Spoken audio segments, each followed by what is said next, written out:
Ya, halo teman-teman, ketemu lagi dengan saya.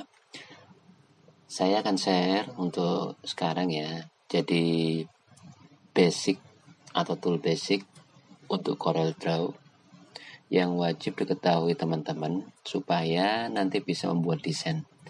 Jadi tool basic ini itu adalah tool wajib yang nantinya ya sering digunakan.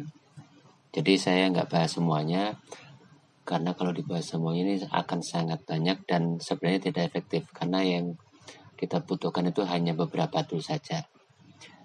Oke, untuk pertama yang harus kita ketahui adalah new document. Jadi kita harus tentukan dulu kita akan membuat apa ya. Di new document ini kita klik. Nah, di sini ada size. Kita mau buat brosur atau mau buat kartu nama atau mau buat desain logo, di sini kita tentukan ya. Karena di sini ada banyak sekali ukuran-ukurannya. Misal A5 ini untuk brosur A5 ya. Kemudian untuk kartu nama Japanese business card. Terus kemudian ada A3 ya, ataupun kalau misalnya nanti custom itu juga bisa. Oke. Kemudian selanjutnya adalah ini yang paling penting di pemilihan primary color mode ini, CMYK atau RGB. Apa bedanya? Untuk CMYK ini adalah bentuk warna atau format warna untuk cetak. Ya, untuk offset atau untuk cetak ya. Tapi kalau misal RGB ini adalah format warna untuk digital, teman-teman. Jadi kalau misal teman-teman mau buat konten Instagram, kemudian Facebook atau Pinterest, website, itu pakai RGB. Kenapa ini nggak bisa disatukan aja? Karena nanti kalau misal teman-teman pakai RGB, kemudian dicetak, nanti akan berubah warnanya. Sama juga ketika CMYK digunakan untuk produk digital, warnanya juga akan berubah. Ya. Jadi ini ditentukan dulu kalau misal teman-teman mau buat desain untuk offset atau untuk digital. Untuk di sini saya pilih RGB ya, saya akan membuat desain digital. Oke. Nah, kita akan pelajari satu persatu tools yang tersedia. Ini untuk kursor ya, pick tool. Ini untuk kursor untuk memindahkan, untuk scale ya, untuk mengecilkan atau untuk rotate ya. Jadi kalau misal teman-teman ingin mengecilkan tinggal tarik aja, tarik. Terus kemudian untuk memutar tinggal klik lagi. Nah, ini sampai ada tanda lingkaran ini. Nah, ini node kita putar ya.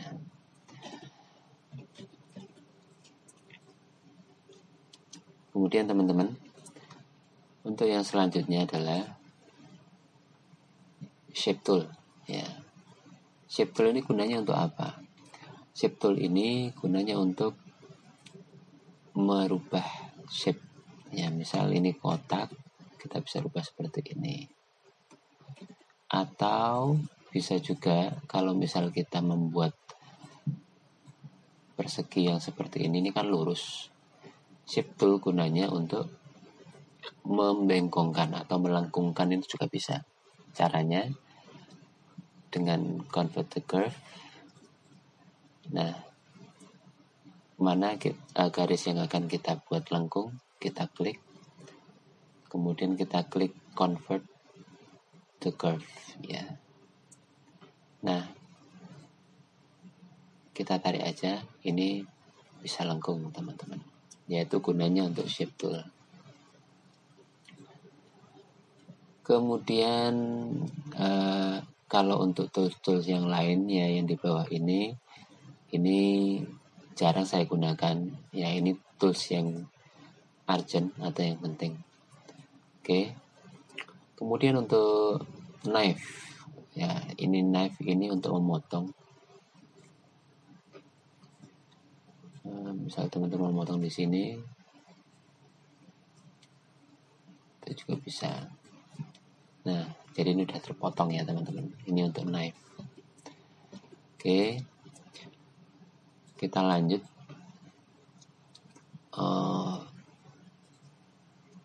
Untuk yang selanjutnya adalah zoom tool. Zoom tool ini jarang saya gunakan ya.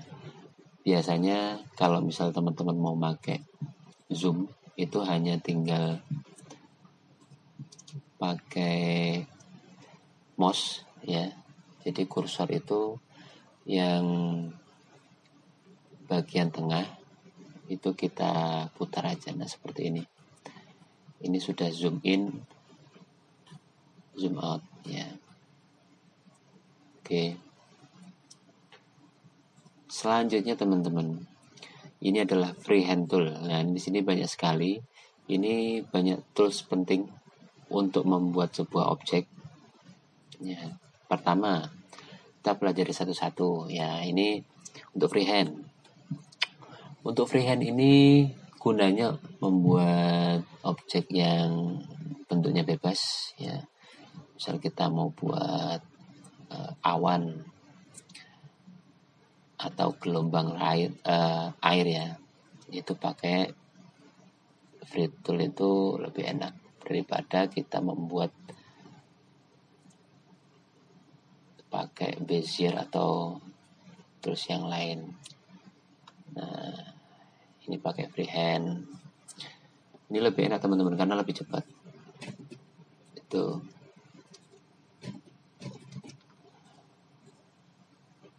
Nah, selanjutnya kalau misal kita membuat objek yang lain, misalnya Bezier tool ini juga sangat penting. Jadi misal kita membuat bintang ya, jadi satu-satu, ini Bezier tool sangat berguna sekali. Jadi lebih rapi. Kalau Bezier tool itu lebih rapi karena satu-satu ya, jadi garisnya notnya itu satu persatu. Bezier tool juga sangat berguna untuk memotong gambar ya. Jadi untuk gambar ini kita potong itu bisa pakai Bezier tool karena harus detail ya, harus detail. Nah, seperti ini. Jadi cara kerjanya Bezier tool seperti ini nanti sampai tuntas. Oke. Kemudian teman-teman, untuk pen ini hampir sama ya dengan Bezier. Jadi cara kerjanya sama untuk membuat objek. Oke. Ini sampai di tools yang ini kita sudah bisa membuat objek ya. Kita sudah bisa membuat objek atau membuat desain di CorelDRAW.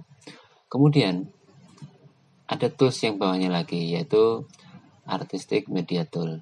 Ini untuk apa? Ini untuk membuat objek-objek yang kiranya itu seperti artistik ya. Kalau misal kita pakai kuas itu seperti ini, jadinya akan seperti ini. Kita bisa juga tentukan besar kecilnya di sini. Nah, teman-teman bisa kebayangkan kalau misal mau buat apa dengan tools yang ini. Mau buat rambut, bisa. Mau buat asap, ya asap pakai ini juga bisa, ya kan? Atau mau buat alis itu juga bisa. Bebas saja, jadi teman-teman bisa ada gambaran untuk membuat apa ya dengan tools ini. Kemudian selanjutnya ada tools ini teman-teman, yaitu di sini ada banyak ya, rectangle, ellipse, dan shape ini. Ini fungsinya sebenarnya sama, dasarnya sama semua, tinggal nanti teman-teman tinggal memilih aja bentuknya. Kalau ellipse ya ellipse ya. Tapi Ada satu satu kontrol yang harus teman-teman pahami, yaitu ketika kita akan membuat objek, misal bujur sangkar ya, kalau misal kita bebas menarik, itu bentuknya seperti ini. Jadi panjang pendeknya antara panjang kali lebarnya itu tidak ini ya, tidak sama. Tapi kalau misal kita ingin membuat sisinya, masing-masing sisinya itu sama, ya, kita harus menekan kontrol. Jadinya akan seperti ini. Sama juga dengan elips, ketika kita menekan kontrol, maka yang jadi adalah lingkaran, betul-betul lingkaran. Kalau misal tidak menekan kontrol, jadinya akan seperti ini, teman-teman. Nah, oke. Tuh. Kemudian yang lain adalah, ini yang paling penting, text tool. Ini untuk menulis. Jadi untuk menulis kita bisa bebas. Kalau misal kita ingin menulis langsung itu juga oke aja. Misal seperti ini.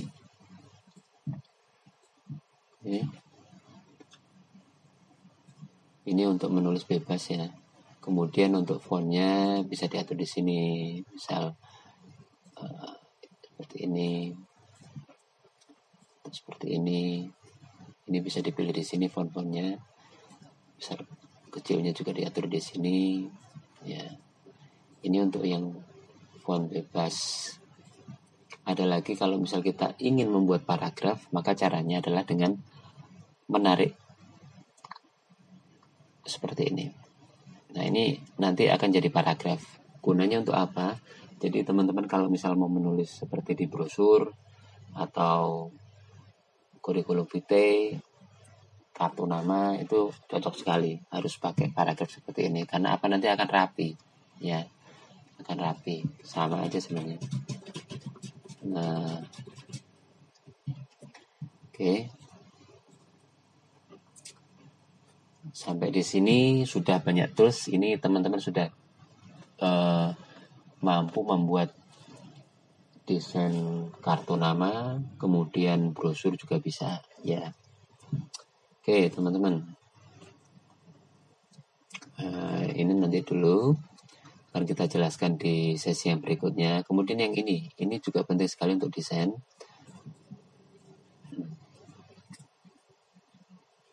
Gunanya untuk apa? Akan saya jelaskan satu persatu ya. Nah, di sini ada drop shadow tool, sama dengan namanya ya, shadow. Nah, shadow itu artinya bayangan. Kita ingin membuat bayangan di bagian belakangnya. Nah, ini bagian belakangnya sudah ada bayangan. Kita tinggal tentukan aja, misal bayangannya warna apa, itu di sini shadow color. Ini teman-teman bisa pilih. Ya. Kemudian untuk menentukan besar kecilnya itu bisa di sini ya. Nah, ini lebar atau lebih sempit lagi. Nah, oke. Kemudian untuk tools yang ini adalah untuk opacity. Jadi kalau misal ingin lebih transparan, tinggal ditambah. Nah, ini. Oke, untuk selanjutnya adalah tools kontur. Kontur ini apa? Kontur ini untuk memberi outline yang lebih tebal ya. Outline yang lebih tebal. Misal saya buat ini.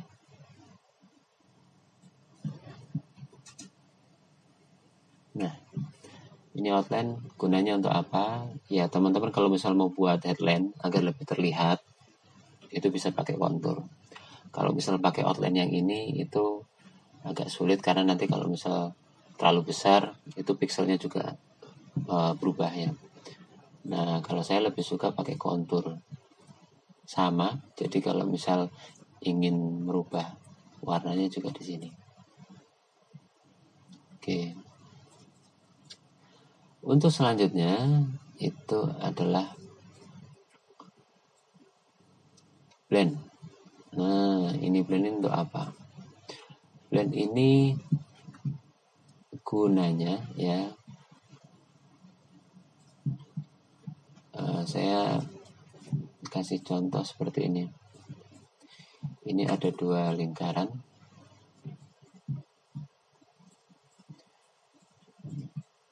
Akan saya gunakan blend tool. Saya tarik ke sini. Nah, paham ya? Jadi kita membuat beberapa lingkaran yang sama rata, dan itu untuk warnanya bisa progresif seperti ini. Kita bisa tentukan juga jumlahnya, misal 4. Itu bisa di sini. Ya, itu blend tool.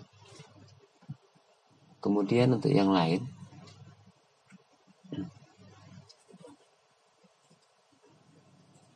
nah, saya jelaskan yang paling penting dulu ya. Jadi ini transparansi. Ini transparansi juga penting. Untuk apa?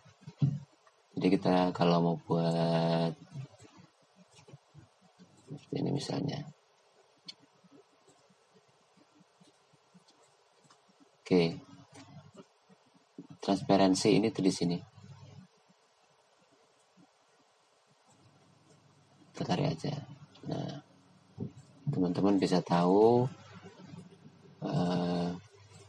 fungsinya di mana ya, transparansi itu. Kemudian ada lagi, nah ini tools yang sangat berguna untuk desain adalah color eyedropper. Apa maksudnya? Color eyedropper ini untuk mengcopy ya, untuk mengcopy warna agar sama. Saya akan ambil ini dari contoh background yang di belakang ini. Nah, ini kelihatan ya warnanya ya. Kita klik aja, kemudian kita pindah ke sini. Nah, maka color eyedropper ini akan memindah warna yang kita copy tadi. Kemudian satu tools juga yang tidak boleh ketinggalan adalah interactive fill. Interactive fill ini untuk apa? Ini gradasi teman-teman. Jadi kalau teman-teman ingin membuat warna gradasi, ini di sini. Coba saya contohkan ya. Nah, ini warna merah, saya akan buat gradasi. Saya tarik aja ke sini. Ini saya rubah. Nah, untuk gradasi ini juga ada beberapa macam ya. Jadi ada yang linear seperti ini, ada yang bulat seperti ini, ada yang seperti ini, dan juga ada yang seperti ini. Ini bisa dipilih di sini. Ya, jadi teman-teman bisa menyesuaikan desain warna yang nanti akan digunakan. Kemudian untuk ini kan kuningnya ada di tengah ya. Untuk membalik kuningnya biar di bagian yang luar ini kita bisa pakai yang ini. Ya, oke teman-teman.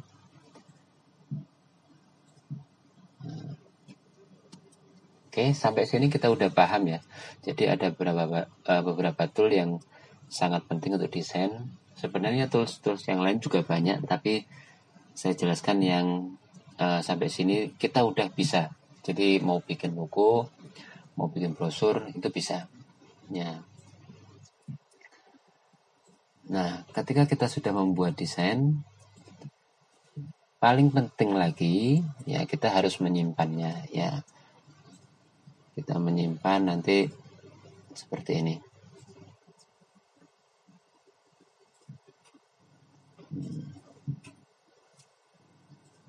Saya save ya.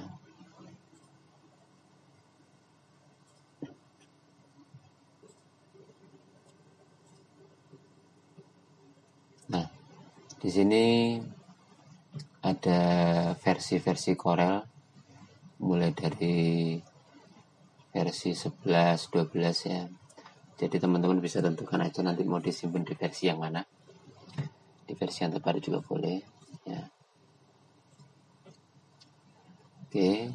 Kemudian jika sudah selesai semua, ya, ketika kita jadikan desain itu sebagai file Corel, maka itu tidak bisa dibuka di HP. Tidak bisa juga langsung dicetak. Bisa sih, tapi harus punya Corel. Tapi kalau misal mau cetak tanpa Corel, nanti harus pakai file yang JPEG. Itu caranya gimana? Maka kita harus pakai file export. Ya, ini. Atau Ctrl E. Nah, di sini ada pilihan teman-teman. Mau disimpan dalam bentuk JPEG. Di sini ada ya PDF, PNG. Nah, ini banyak. Yang paling banyak digunakan adalah JPEG. Kemudian yang kedua adalah PNG ini untuk gambar yang transparan, dan PDF ini untuk cetak ya. Bisa juga untuk IPS atau Adobe Illustrator. Jadi teman-teman bisa pakai Corel ini di Adobe Illustrator. Oke. Nah, ketika menyimpan nanti akan muncul lagi. Kita mau simpan di mode color yang mana? RGB atau CMYK. Silakan pilih. Kalau misalnya nanti untuk cetak berarti pakai CMYK, kalau untuk digital pakai RGB. Ya. Kemudian ini halamannya juga bisa disesuaikan. Misal untuk preview aja kita pakai halaman yang lebih kecil, misal bisa aja di sini. Ya. Oke. Nah, sampai di export sini mungkin teman-teman saya kira paham ya. Ada banyak tools, kemudian sampai finishing export ke file akhir JPEG atau PNG, itu teman-teman sudah bisa ya. Tinggal kiranya nanti kalau misal teman-teman ingin mengembangkan lagi, silahkan ya, silahkan. Atau misal ada usul atau pertanyaan, silahkan tulis saja di kolom komentar. Jangan lupa untuk like and share. Nanti akan saya bagikan lagi tips dan trik lainnya untuk Corel Draw. Terima kasih, selamat mencoba.